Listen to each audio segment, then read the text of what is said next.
A Shopping List by Mikkael Krasovitsky, MBBS Hans, MIPH, DCH, BA Langs, Huns, FRACP. I've always been a creature of habit. On Saturdays, I enjoy a morning walk, followed by lunch with family, an afternoon swim, an incredible advantage of Sydney's perennial warmth, and dinner with friends. Saturdays are for togetherness and relaxation. They're also an opportunity to disconnect from the vicarious suffering of progressive disease and treatment-related toxicities so familiar to cancer specialists. Sundays, however, are reserved for solitary achievements, domestic chores, typically poorly done, and the reward of a trip to the supermarket to buy the requisite ingredients for my latest culinary adventure. An opportunity to silence my thoughts of work, these trips afford me a quiet glee. I become absorbed in Italian sauces, Spanish anchovies, Australian olives, and French wines. They are a congratulatory gift to myself after spending hours working toward a domestic cleanliness that to this day seems to evade me. In January, while strolling the aisles of my local supermarket, I saw Penny, a 37-year-old patient with high-risk breast cancer receiving intensive chemotherapy and immune therapy before surgery. She'd been a constant joy to care for, always presenting to clinic with a smile and a small token of gustatory appreciation. Penny had worked as a chef before her diagnosis. She told me at one of her earliest meetings that food was her love language, a way to express gratitude and affection. It was not simply for sustenance, but for true physical and spiritual nourishment. During a pre-treatment encounter, she had presented me with a red orange. On another, I was graciously gifted the most delicious kiwi fruit I'd eaten in years. Although she had experienced numerous toxicities from her chemotherapy, including severe nausea and troublesome constipation, she remained tirelessly resilient and endlessly positive. We stopped for a moment and exchanged pleasantries. Penny told me that she was planning to make a mushroom and kale risotto for her son. She used to love risotto, but her taste changes and nausea were making it more difficult to enjoy food. I reminded her to take antiemetics before eating, and then proudly announced that I was going to attempt a Moroccan vegetarian tagine. I suspect that the risotto was far superior to my failed experiment. That week, I saw Penny in clinic. We spoke briefly about our meals, although the consult largely focused on her increasing fatigue and ongoing nausea. She had completed the first part of her neoadjuvant treatment and was due to commence the next grueling line of therapy.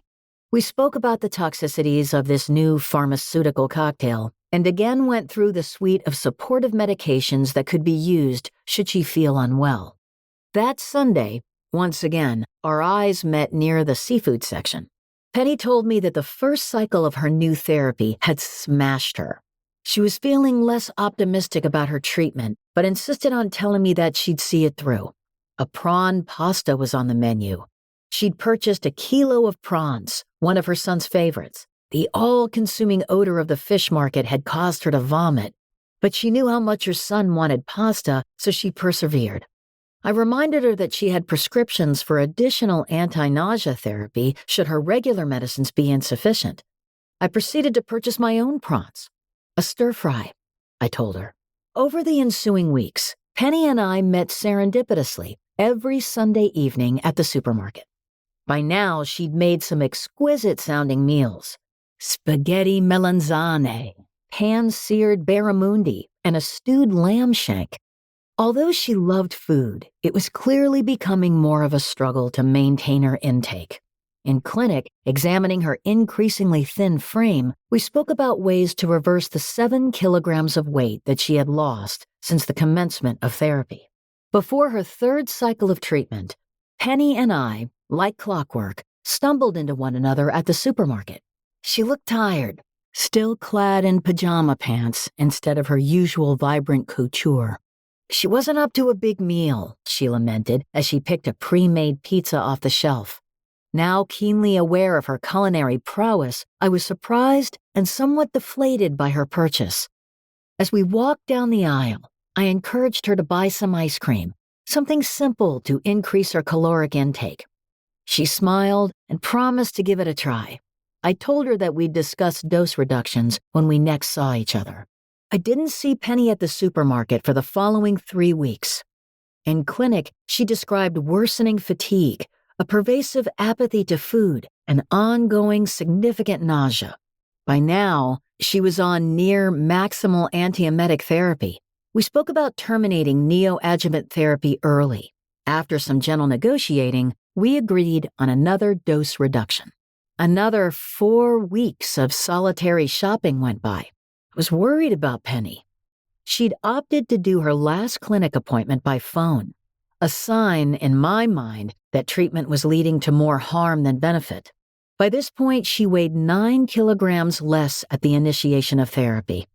I insisted that we stop her chemotherapy and immunotherapy early and explained that the following weeks would need to be devoted to gaining weight and restoring energy before her planned surgery. Penny breathed a sigh of relief. She was grateful to have gotten through as much of the treatment as she had. A chicken pie, she told me, was next on her list. Penny proceeded to her breast surgery without complication. I continued to see her regularly in clinic and was thrilled to see that she was feeling more like herself.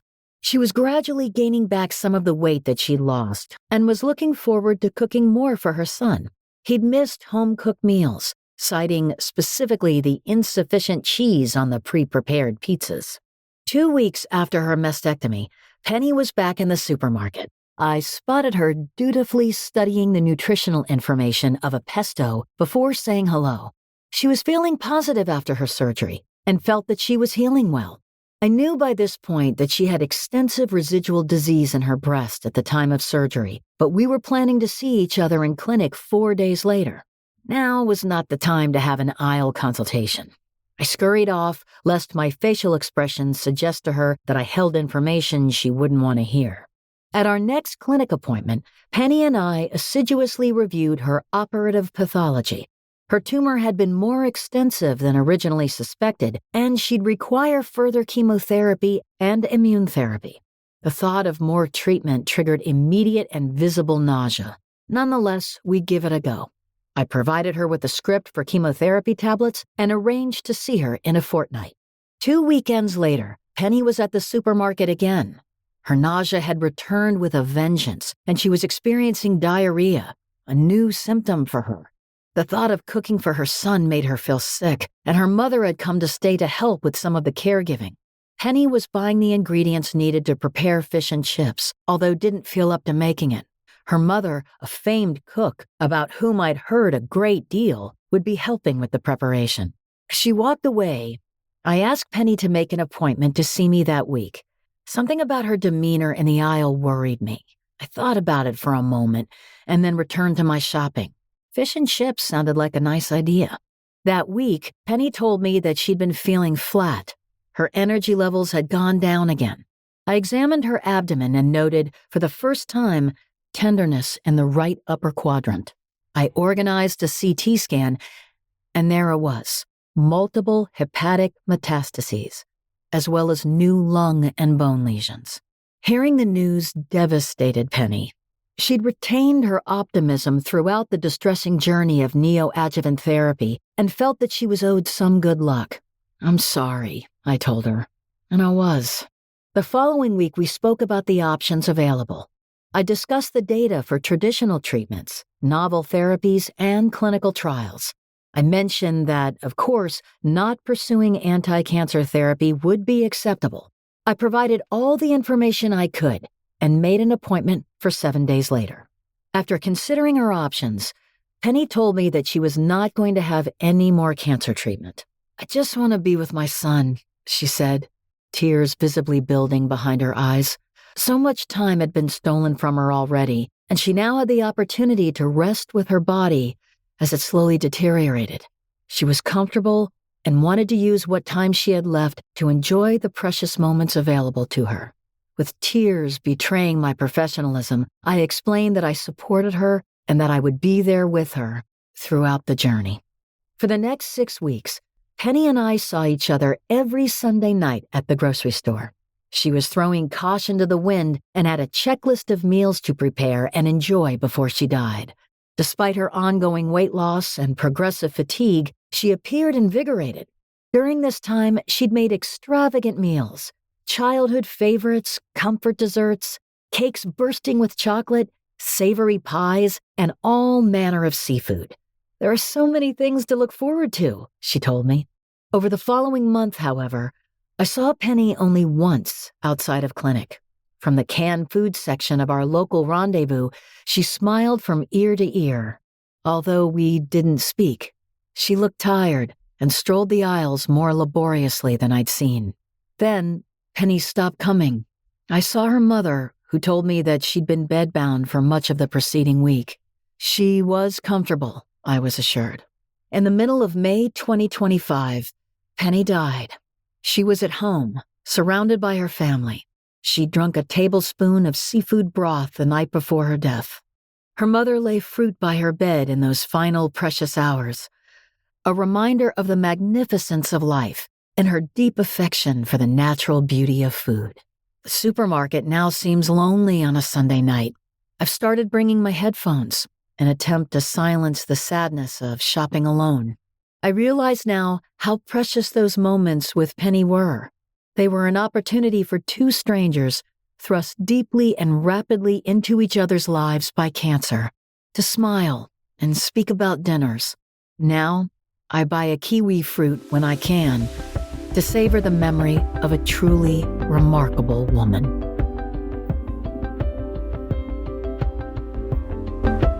Welcome back to JCO's Cancer Stories, The Art of Oncology.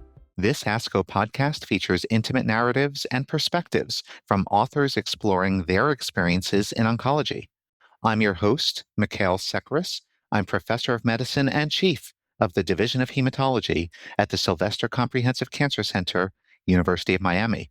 What a pleasure it is to have joining us today Mikkael Krasovitsky, a medical oncologist at St. Vincent's Hospital, Sydney, Australia, and senior lecturer at the University of New South Wales, to discuss his Journal of Clinical Oncology article, A Shopping List. Our guests' disclosures will be linked in the transcript, and both Dr. Krasovitsky and I have agreed to address each other by first names. Mikkael, thank you for contributing to Journal of Clinical Oncology and for joining us to discuss your article. Mikkael, thank you so much. It's an absolute pleasure to be here. I always enjoy asking our guests to start off by telling us about yourself. Where are you from, and can you walk us through your career to this point?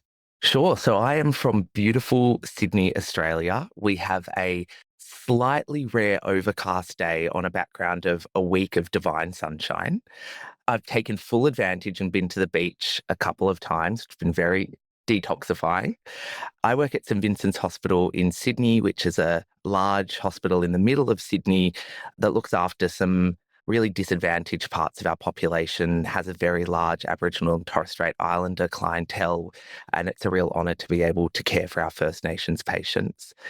I treat lung cancer, breast cancer, liver cancer, but I also run our geriatric oncology program, which is a real flagship program at our hospital and one that I'm very proud of. I trained in Sydney and Melbourne, much of my time in Australia, with a failed attempt at an overseas fellowship in 2020 because of some virus. So I've spent most of my career training here, and I'm feeling really, really lucky to work at such a wonderful institution in what I dare say is the greatest city in the world. Well, I hate to argue with you right out of the gate, but I would say that Miami is equally beautiful and equally amazing, but not so dissimilar from where you work. And I must confess, I have been to Miami, and depressingly, Mikkael, I probably agree with you that it's a very close second. That's very funny. Why did you decide to become an oncologist? In my junior years of training, I actually was tossing up whether or not to do medical oncology for adults or pediatric medical oncology. I'd always really, really enjoyed working with patients experiencing cancer. I think because of that degree of vulnerability and resilience that our patients have, and I think because cancer in my mind is such an important equalizer, and people come to us with a whole range of different experiences, but all suffering from actually quite a universal experience. And when I did my time in pediatrics, I thought, oh no, this is just a sniff too simple for me, which in retrospect is completely absurd. But I thought adult medicine might be something I'd be more interested in. And despite my better judgment, I've gone into a specialty that is extremely confusing. And at times I lament my decision to wish for a very complicated specialty. Um, but the main reason I went into oncology, in fact, was not the science and not the pharmacotherapy, but the patients, whom I completely adore. And why geriatrics? For some reason, I have this penchant and interest in highly complex individuals. Add in the intersectionality in my hospital of a large number of First Nations people, a large number of homeless people, a large number of people from the LGBTQIA plus community. I do occasionally find myself being a bit overwhelmed with medical issues, but older age oncology for me has been really important because of that philosophy about what matters most to individuals, what the goals of care are, what people bring to the clinic, what people want for their life, both in terms of quality and quantity, but also because of the expertise of the older patients and the ability to have really profound conversations with people about serious life-limiting illnesses.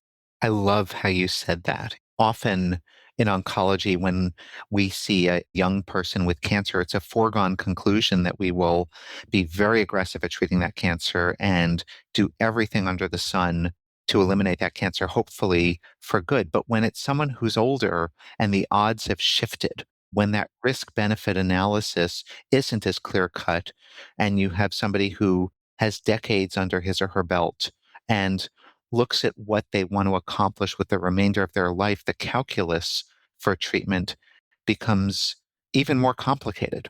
To what you said earlier, you kept choosing the more complicated and more complicated. And I think that balance of treatment and goals of care and expectations and life expectancy becomes that much more difficult in our older populations. I would also say that we have the privilege in older age oncology of dealing with people who have significantly more life experience than we do, who have understood the nuances of their health and the nuances of their life and the nuances of their goals.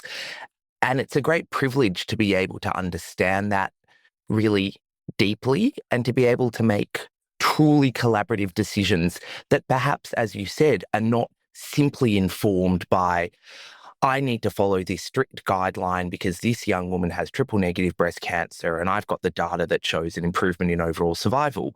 And you're right, sometimes the goals shift. So I'm curious, just following up on this, is there anything you've learned from your older patients about how you yourself are going to age? You're quite young, but when you're at that stage of life, have your goals shifted? I would say that oncologists in general have a very sanguine view of aging on what they would consider acceptable in their older age. We see such profound toxicity in younger and older people. And we also, unfortunately, have to experience regular sadness when, to our very best attempts, or despite our very best attempts, our patients do succumb to cancer. I would say that what I've probably learned from dealing with older people is the kind of pivotal importance of community and of social engagement and of the really important role that we each play in our own little worlds. Perhaps we can't make an enormous difference to national politics or to the international geopolitics, but what we can do is really profoundly change the lives of the people around us. And I think recognizing the role of family and carers is probably the biggest thing that I've learned from dealing with older people. It's probably also changed my perspective on what I would accept for my parents and what they would accept for themselves, and really reaffirmed in my mind, at least, the importance of making sure that everything we do is respectful but collaborative as well. That's beautifully stated. We really do get to appreciate how important it is to be generous around the people who are part of your family and part of your close circle of friends, and just in general, anyone you interact with. And that generosity of spirit is a good thing in and of itself, but also pays off dividends when we ourselves are in need. Tell us about a typical weekend when you're not on service. What do you do? So, as I said in my essay, I do try to celebrate a little bit of life on a Saturday. I've got a beautiful group of friends, and it's typically a brunch, a little bit of a cheeky afternoon drink, just a single drink, my patients will be pleased to know. I should say that that was probably an international lie, and I'm willing to accept the uncertainty around that. I also would not consider myself an overly tidy person. I would like to think that I'm quite clean, but I would not consider myself overly tidy. And so I do try and do a sniff of tidying up, but really that's a job for Sundays. And then, as I've written in my essay, Sundays are sort of the future Michael admin day. I do unfortunately delegate a lot to future Michael. And on Sundays, future Michael becomes present Michael, which I find repeatedly appalling, overwhelming. And so future Michael unfortunately comes to the fore. I check my patient's results. I vacuum.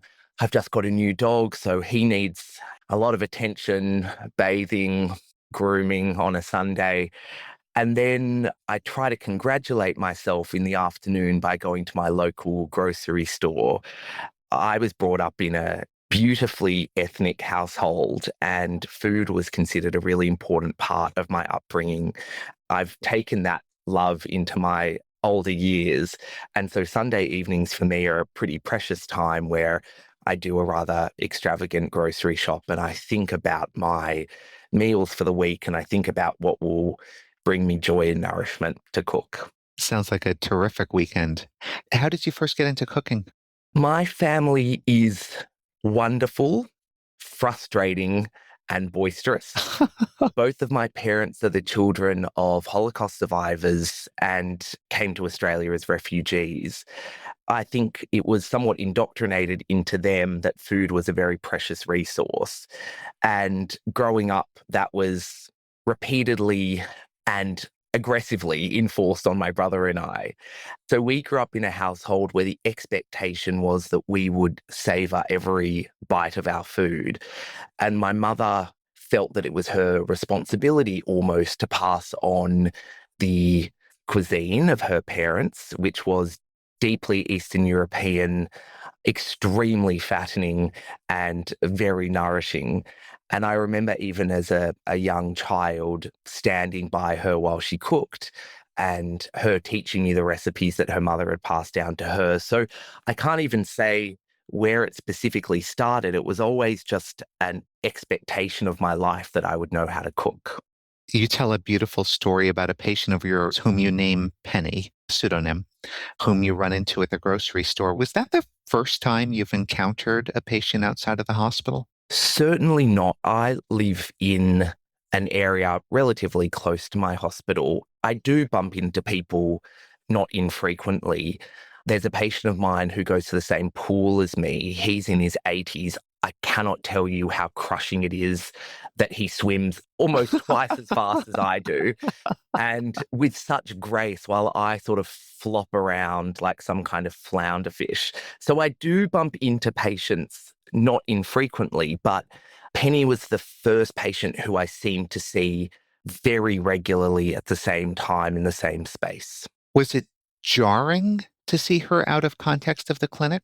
I'm going to ask you a bit of a provocative question. Did it at all feel as if it was a violation of that personal time that you had carved out? So I guess to answer the first question, as I hope is somewhat evidenced by my tone of speech during this interview, I would not consider myself an overly formal doctor.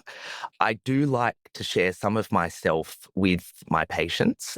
They come to me in such a state of vulnerability, and we are sort of thrust into this relationship that neither of us have chosen.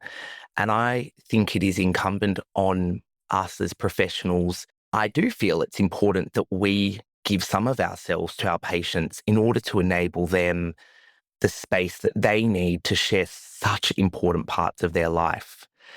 To answer your second question, yes, there was a moment where I saw Penny and I felt almost a bit frustrated that this was my space and my space was now needing to be somewhat curtailed. I think what made that thought very fleeting in my mind was that Penny was just an aggressively wonderful woman, just outstandingly wonderful. I didn't feel that moment for long. I think that's very fair and very honest. I wonder if that also, we've been talking about aging in our profession and lessons from patients who are older. I wonder if that changes as we age also, where maybe we're more, to use your word, aggressive about the guardrails we put up, separating ourselves from our patients. But as we get older, as we age with our patients, those guardrails start to dissipate. We start to appreciate more what it is we can learn from our patients and appreciate them more as people we run into at the grocery store.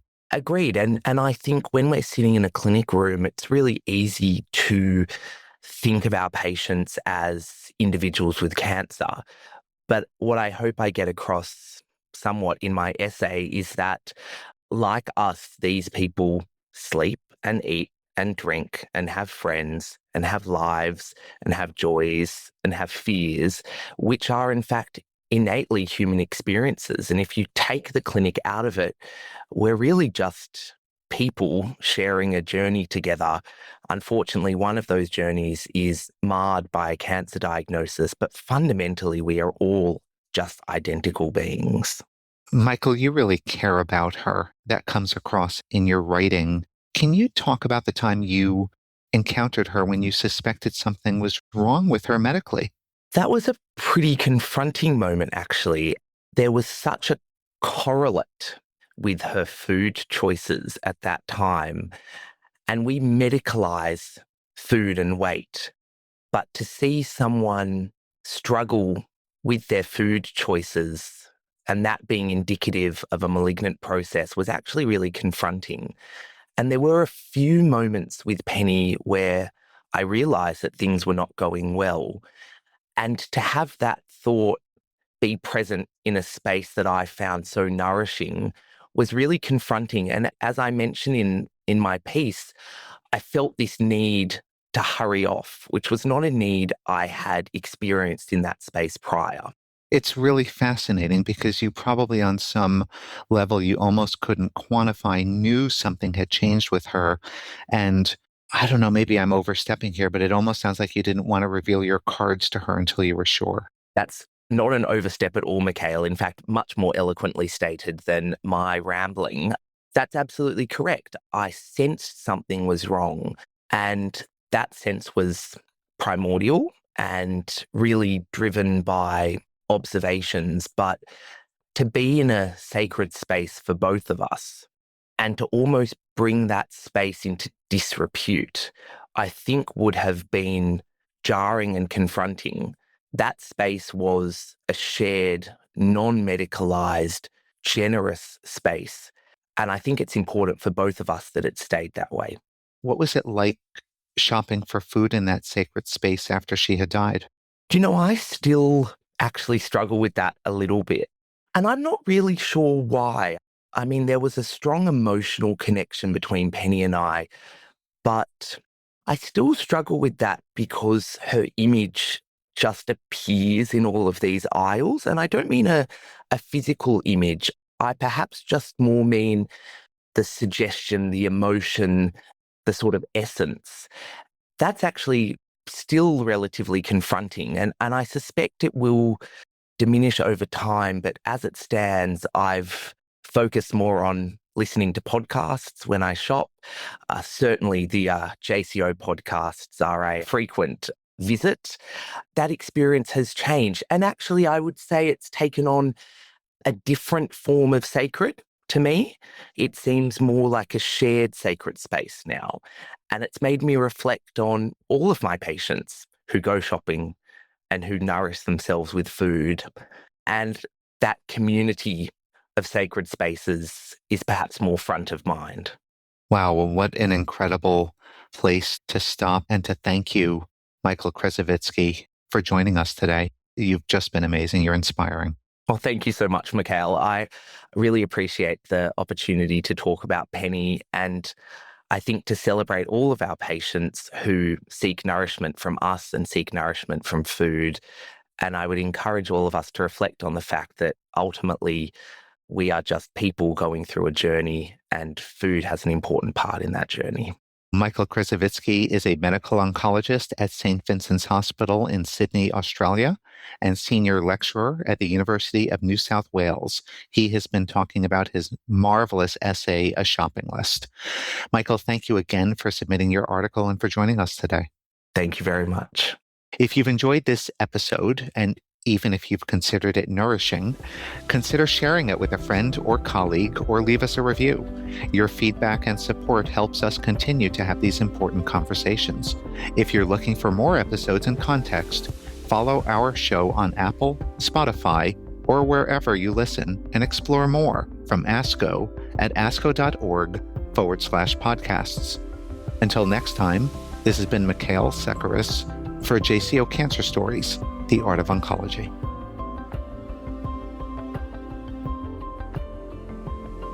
The purpose of this podcast is to educate and to inform. This is not a substitute for professional medical care and is not intended for use in the diagnosis or treatment of individual conditions. Guests on this podcast express their own opinions, experience, and conclusions. Guest statements on the podcast do not express the opinions of ASCO. The mention of any product, service, organization, activity, or therapy should not be construed as an ASCO endorsement.